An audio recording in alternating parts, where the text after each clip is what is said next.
everybody. Can you hear me? Thank you. Hello, welcome. So, for those unaware, my name is Adeline Perryman. I'm a first-year fiction MFA here at Notre Dame, and my fellowship this year was being the campus coordinator, meaning my job was to connect the Notre Dame MFA program with the overall Notre Dame community. Part of this job was to lead the annual revision student-run journal.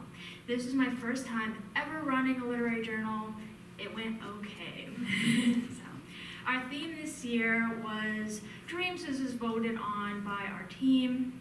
I think this is a very fun, wonderful, broad topic that explores nightmares, hopes, aspirations, delusions, whatever dreams mean to you. What I've dreamed about most during my first year at Notre Dame was the idea of community. Certainly Notre Dame is a large, ever-expanding community, and it prides itself as such, rightfully so. And certainly community, especially now, is especially important. What I've come to understand in my first year and working as campus coordinator was that community does not depend only on administration or shared dorms or geography. In fact, it really depends on individual time and effort. As the revision teams knows, sometimes this effort is inconvenient. It is every other Sunday meetings at noon to discuss topics. Sometimes it's a gross amount of emails from your graduate liaison at all times of the day. However, it is this inconvenience, the willingness to step out of our inner world for just a moment, the willingness to open ourselves up to vulnerability, small exhaustion, to live beyond ourselves, that make community so important and worthwhile. And this is something every member of the revisions team, our writers and photographers, and all those who submitted to revisions this year did. Creating is often an individual effort, I know, but creation is nothing without the community that inspires it and the community creation is shared with. So before we begin our reading tonight, I would like to briefly congratulate each member of our revision team this year, a team I am proud to say comes from all corners of the Notre Dame ecosystem. 3 members of our team were also anonymously picked to be published in this journal as well. So Anna Fent is a senior mechanical engineer major and freshly published in our journal. She was an integral member of the editing team. Max Dow is a film major and junior. His work is also published in this year's journal. He is endlessly positive and another important member of the editing team. Allison Serp, where are you? Is a junior who majors in English and theology with a minor in Italian, fresh back from Rome. She is a member of the editing team and the only member of our team this year who also worked on revisions last year, which made her knowledge for me incredibly helpful. Lily Bruskern is a first-year math and classics major who is also published in our journal. She is a member of our editing team and an incredibly talented lyrical writer. Connor Kaufman is a junior history major. He was part of the design and editing teams, and he also writes truly impressive, eloquent emails. Just some of the most beautiful emails you've ever read. And Speedy Pont-Duart is a senior mechanical engineering student. Yay. She's a member of the design team and helped with editing. She has a real natural sense for technology, and as our newest member, arrived in her greatest time of need, the design process. Sophia DeLira is the one and only member of our marketing team and is responsible for all the posters and social media posts you saw throughout the year. She also helped with editing. So it was all a big team effort. Please give a round of applause.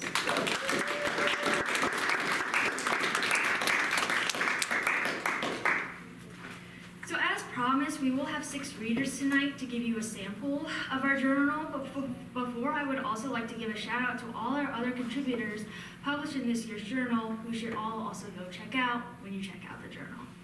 So Ava Hyde, Jane Quinlan, Tamsin Hayden, Jack Kaczmarek, Janta Chodhuri, who is the photographer behind our cover, Madeline Kroner, Hannah Gatewood, Michelle Marie Guilford, Michaela Cooper, who is the photographer behind our advertising, Emily Richardson, Jacob Benson, Stephen DiCarlo, and William Robinette. One more applause.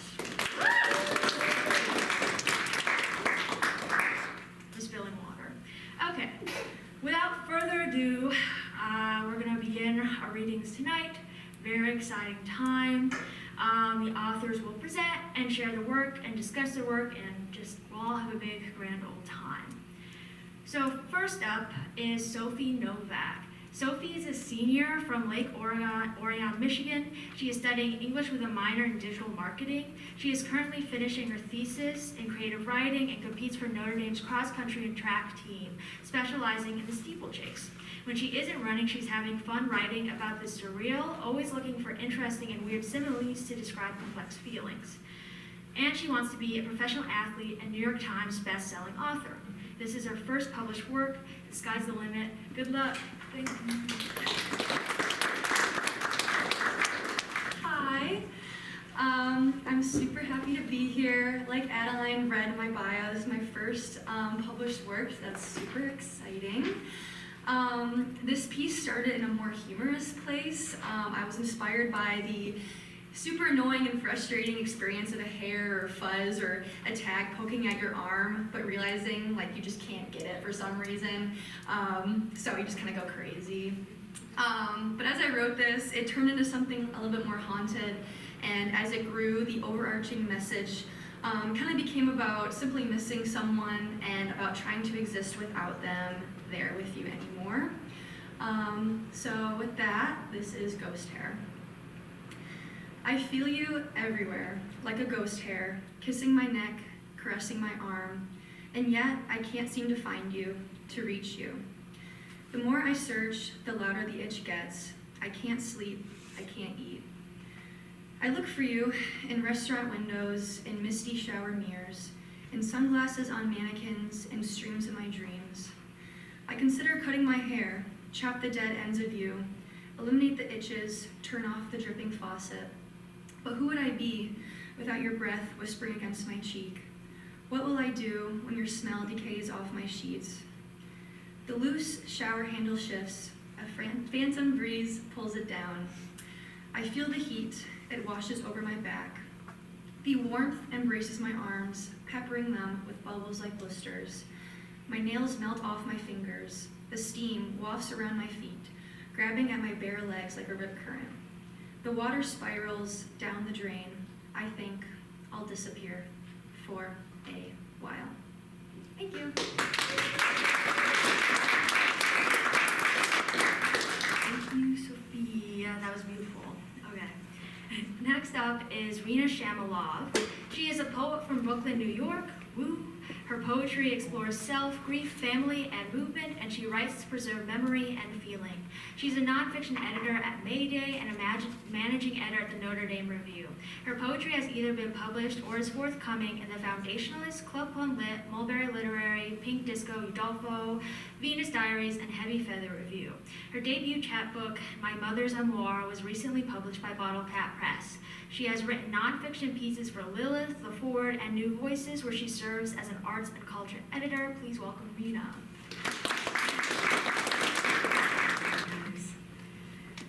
So the poem I'm going to read was written for Brandon Mankey's High Reforms class. Shout out to the people in the room that are in that class. And this was kind of a lot of what that class was making me think about was how I can combine different elements of what I'm interested in, which happens to also be visual art recently. So you'll see that. Yay. This is Conjoined Breaths, but I have it down as High Boon 2.0. That was totally my bad. But yeah, that works too, because that's kind of what it is. Anyway, yeah, this is Conjoined Breaths. We sip cold spit by the rain-hummed window, one smell of disjointed breathing from the porcelain of your teeth into mine. You emerge under moonlight, shadow-drenched in stardust, coughing out wind and twigs, carrying ghosts of leaves in your hair. Last night we were spinning and sweating, the cold outside a mock-up of breaths. My spleen thawed under the cover of bones, shadows melting into bed sheets. By dawn our bodies lie still, a collection of yellows, lipids, thrashes of sunlight, peeling paint off infirmary walls, the inside of kettle, dry calcium of your nail, exhaust staining snow, bruise brown, tea beige, hidden birthmark, the one my mother has, stamped on my collarbone, a welted star. Your breath echoes back into my mouth through lip, then gullet. We go to sleep the following night, itching, ridges in skin, the windowsill, rough patches of moon. The wind carries your name to the shell of my ear. I itch it off, hold it in my palm, warm its blue tenor. In Michigan, the trees grow quiet in the nighttime. Their limbs hug the body of your house, twigs tickling red brick. Our snowers crystallize in thin air, skin matted clad.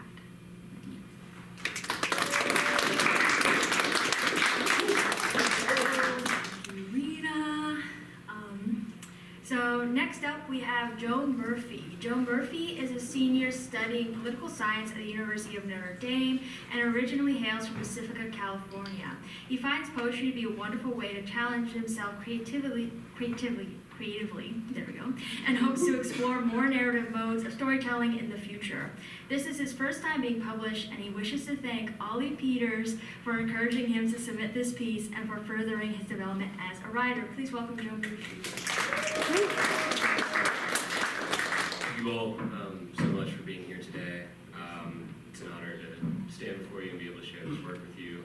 Special shout out to the Revisions team, and of course special shout out to Ollie.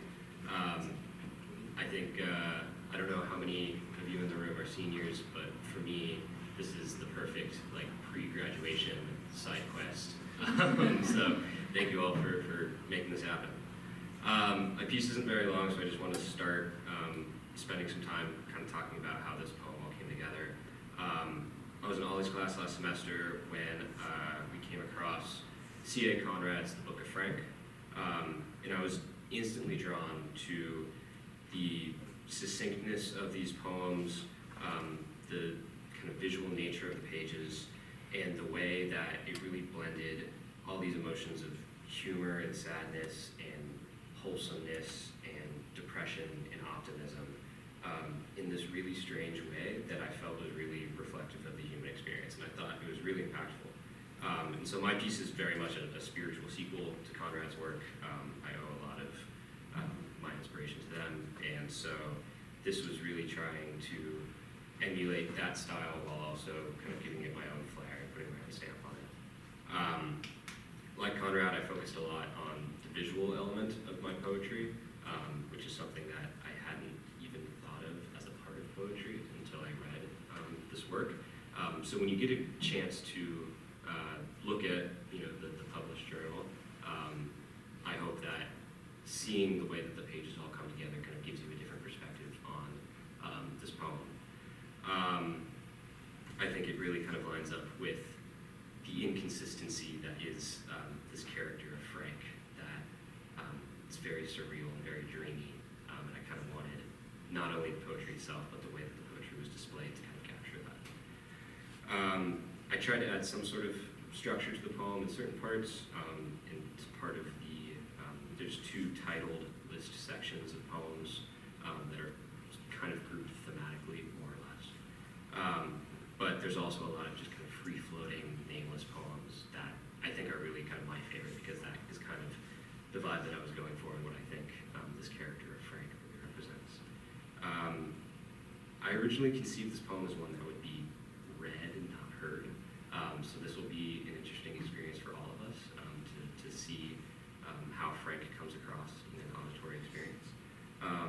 But yeah, I just wanted to say thank you again for being here, and without further ado, this is Frank, or the Friend We've All Forgotten.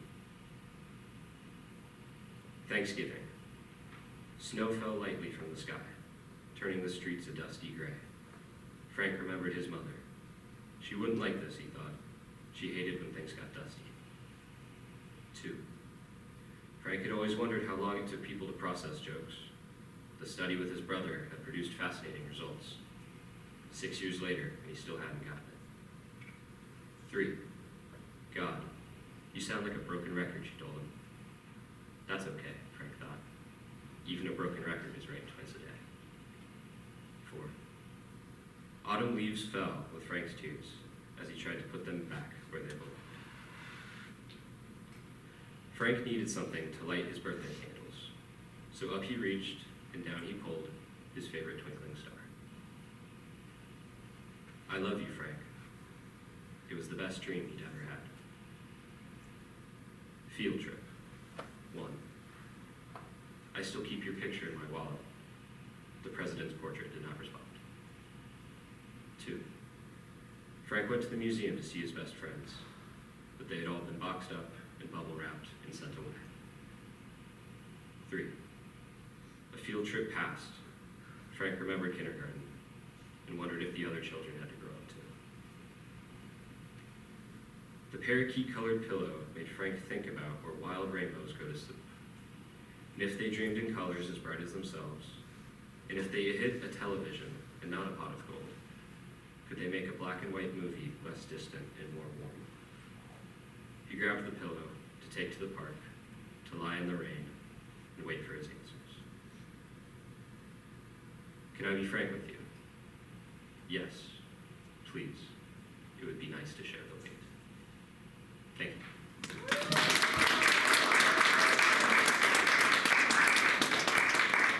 All right, wonderful. So next up, we have one of our very own team. Lily Bruskern is from Denver, Colorado. Hello. She loves the outdoors and enjoys playing the viola, acting, rock climbing, and writing creatively. Her favorite poet is Walt Whitman, and her favorite fiction writer is Toni Morrison, both good choices. She is currently working as an editor and hopes to keep writing regardless of career or circumstances. In particular, she is interested in the intersections between various creative media as a means of translating the untranslatable. In this issue, her writing touches on reality, perception, and thought in harmony with the various shades and modes of dreams. Please welcome Lily.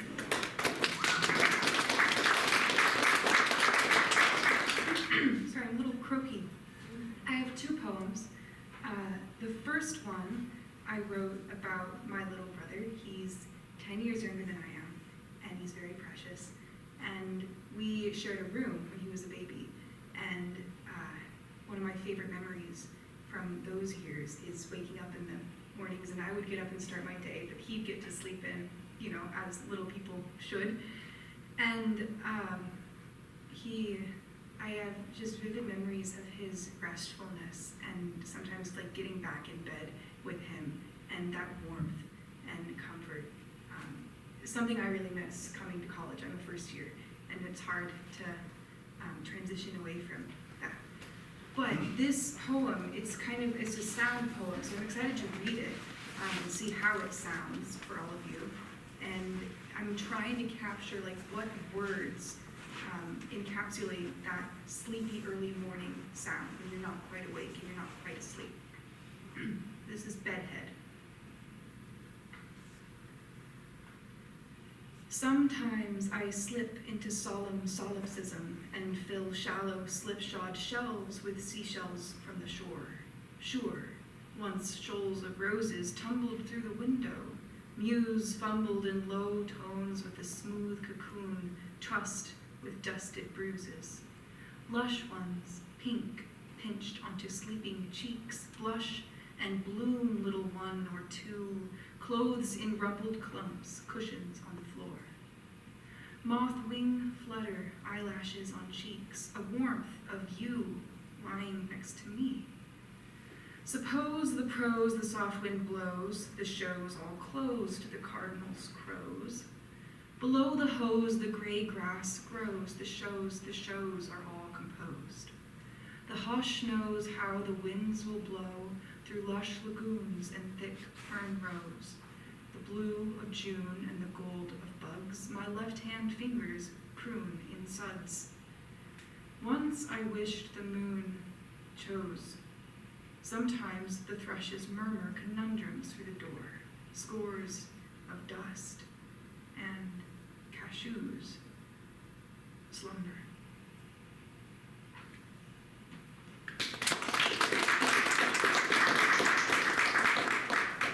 And then I have one more that I wanted to include because it's actually not going to be in the final revisions, unfortunately. Something to do with the page count, I don't really know.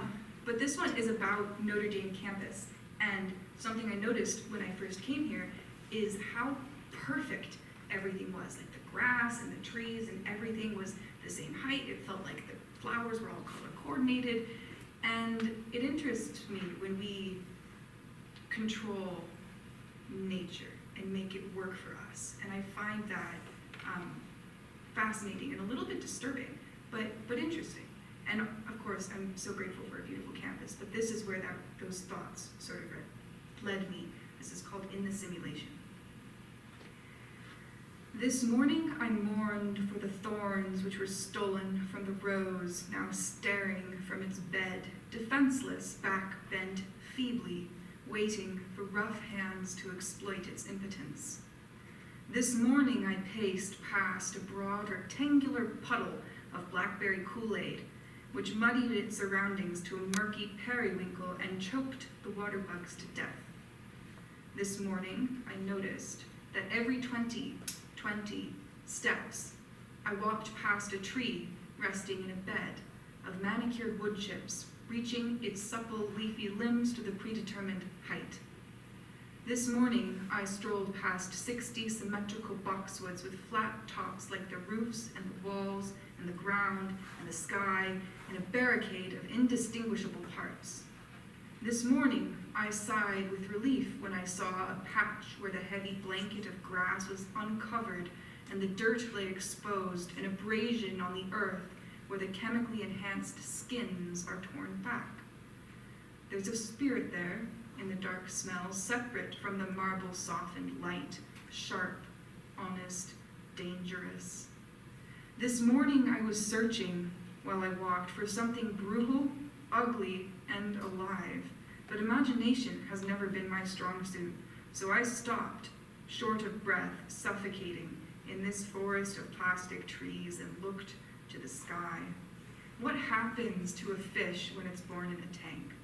To a tree when it's set in formation? To a bird chained in a cage? To a rose when you take all its thorns? Thank you.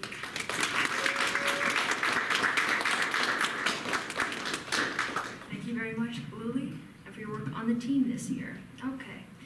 Next up, we have Amanda Dempson. Amanda Dempson is a junior from Brookfield, Connecticut.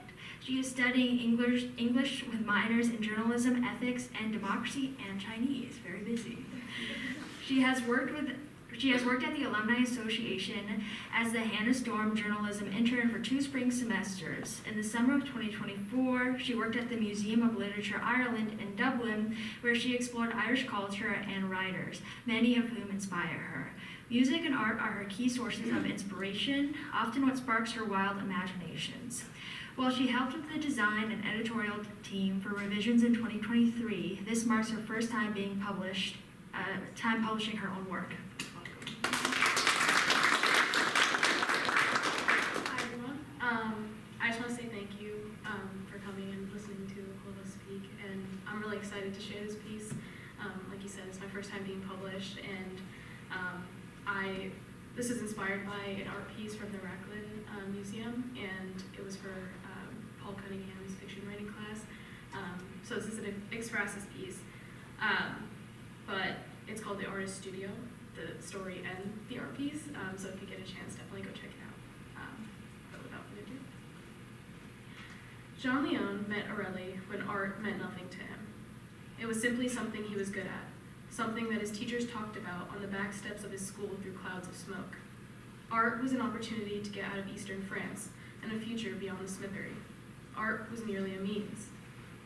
Jean Leon could capture the focus in his father's face as he worked, hunched over gold necklaces and cufflinks, the flicker of a candle flashing against his frown.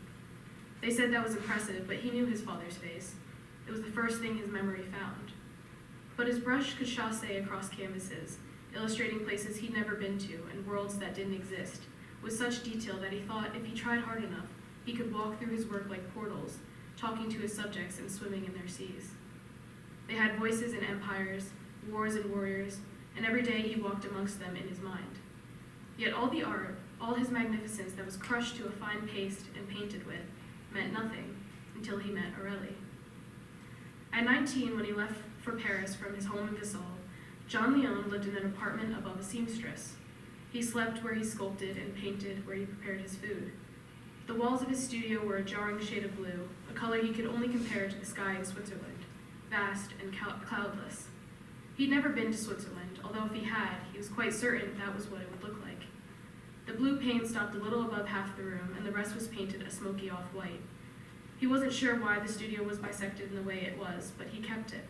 It made him feel like he was underwater when he worked, where everything was quiet and all that was below him was unexplored. It was a Sunday when he fell asleep on the face of his canvas. Not that the days mattered to him. As an artist, there were no work hours. Every moment was an opportunity for inspiration, and that wasn't something that could be regulated into routine. One thing about John Leon was that he never dreamt when he slept. He figured it was because his imagination was so overworked when his eyes were open that it too needed a break.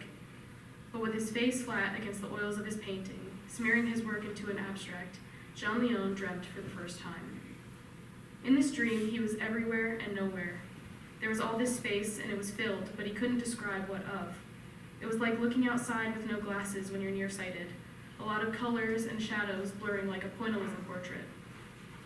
There was only one image that he saw in perfect vision, that of a woman. "Hello," John Leon said, his voice disembodied and distant. Her eyes were ravishing, and her black skin sparkled in the same way the sun hits dancing water. She wrapped him around her gaze and pulled him closer. "I know you," she said. "I don't know you, but you will." "What is your name?" "Aurelie." For weeks she visited him in his dreams, and when he awoke, John Leon worked tirelessly on sculpting her. Her hips were a manifestation of Christ's divinity, more awe-inspiring than the slopes of the world's greatest mountains, and her neck was long and elegant, like a crane in flight. Still, no amount of metaphor could do her justice. He tried his best to sculpt her ridges and angles that even mathematics couldn't master. It was impossible work for human hands. But it was her face that nearly drove him mad. Somewhere during the travel between his brain and the tips of his fingers, her face got lost. During their conversations, he'd watched how her mouth moved and how her skin creased when she blinked, but every time his eyes opened, her details slipped away. "How come I can't remember your face?" he asked, pacing through the void. "Am I an object to you, John Leon?" "Of course not," he said, taken aback. "Why would you think that?" "Then why must you sculpt me?" "Aurelie, you are beautiful. You should be remembered." "But you will remember me, won't you?" she asked, tilting her head. For months, he only worked on models of her face, thinking that maybe that would help. He lined them up on a shelf that was just below the line where the blue paint changed to gray, the failed faces of Aurelie sitting above the water and their necks below. With every face, he took a scalpel and sliced the clay, watching his attempts at eyes, noses, and lips fall limp onto his workbench. He left the dried, faceless heads on the shelf. "I've given up, Aurelie. I'm an artist, don't you understand? And I am a woman." "I'm not joking," he sighed. "Why do you refuse to be seen?" "I am seen. Come on, you know what I mean." "I'm afraid I don't." Aurelie looked down at her feet and began walking towards him, carefully in a line like she was at risk of falling, even though direction didn't exist. There was no up or down, right or left. Their only point of reference in his dreams were each other. She stopped an arm's length away and looked back up. "Do you see me now?" His pupils dilated. "I do." It was this moment he was sure that he'd been waiting for. A freckle below her right eye, the wrinkles in her bottom lip, the steep slope of her philtrum. He had it. Then Aurelie smiled. Although she was made all the more beautiful by it, his progress, almost immediately, was rendered obsolete. Her face had changed. In a desperate attempt, he reached out to touch her, but she fell into nothingness, his right hand left lingering, curled in the shape of her chin. Jean Leon awoke in cold sweat, fumbling over to the window to let in air. The wind blew into his studio, kicking up a dirtied white sheet from the floor. The silhouette of Aurelie was nearly finished, still sitting atop his table, but where her head should have been, there was only a lump of clay. He took the dirtied sheet from the ground and wrapped it around her unsculpted skull, letting the rest drape off her shoulder and sway with the breeze. There was something poetic about her unfinished form, her face being shrouded by a dusty curtain. Art suddenly meant something to John Leon. This was the piece that changed his world. He was never visited again, and that was the last time he ever really dreamt, aside from fleeting nightmares when he was under the weather. It was his final dream with her that John Leon clung to for the rest of his mortal life. People all over the globe traveled to see the elusive Aurelie. She no longer existed in the small studio above the seamstress, but moved to and from the world's greatest museums. Though long after Jean Leon died, Aurelie's sculpture stopped being taken care of and people began to touch it, to take pictures with her. Her breasts became tainted by the oils from hands, and her naked body a canvas for vandals. Yet even with full reign to the work of the famous Jean Leon, no one ever thought to remove the sheet.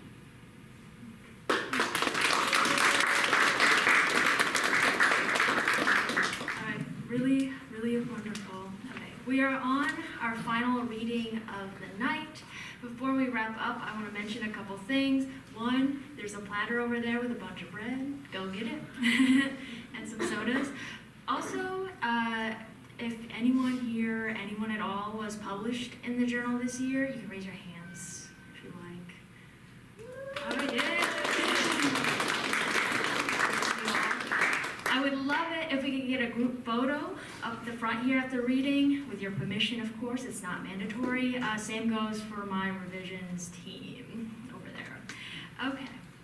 So last but not least, we have Naomi Munoz. She is a freshman at the University of Notre Dame, majoring in English with an intended concentration in creative writing. Though on the pre-law track, she has a true passion for literature. She believes that reading and writing poetry is vital to the human experience and aims to capture the raw beauty of existence through words. When not found reading, she can be seen with her Shih Tzu, Chewy. She ultimately writes for her mother and father, for their unwavering support fuels her passion. Hi everyone. Before this, I'd only read it in high school and everything was either news related or feature related, and it's really interesting to have something creative and something for me published for once. Like Rena, this started off for my English class, and before taking this class, I'd always thought that poetry was something very traditional and something that if it didn't follow like a sonnet-like structure, it wasn't considered a poem. So this is a prose poem that was originally about snow that I took the foundation of and framed it towards dreams. Okay, it's called Ephemeral Whispers. She's falling, drop by drop by drop, stop. Each memory lands amidst the one before, and within the second it touches, the first is already gone. It vanished, drop by continuous drop. She's falling, and she falls until, eventually, everything ceases. Coming from the darkest corners of her mind, coming from the stolen moments lost to time, coming directly from the heavens, each uniquely its own, except they're not.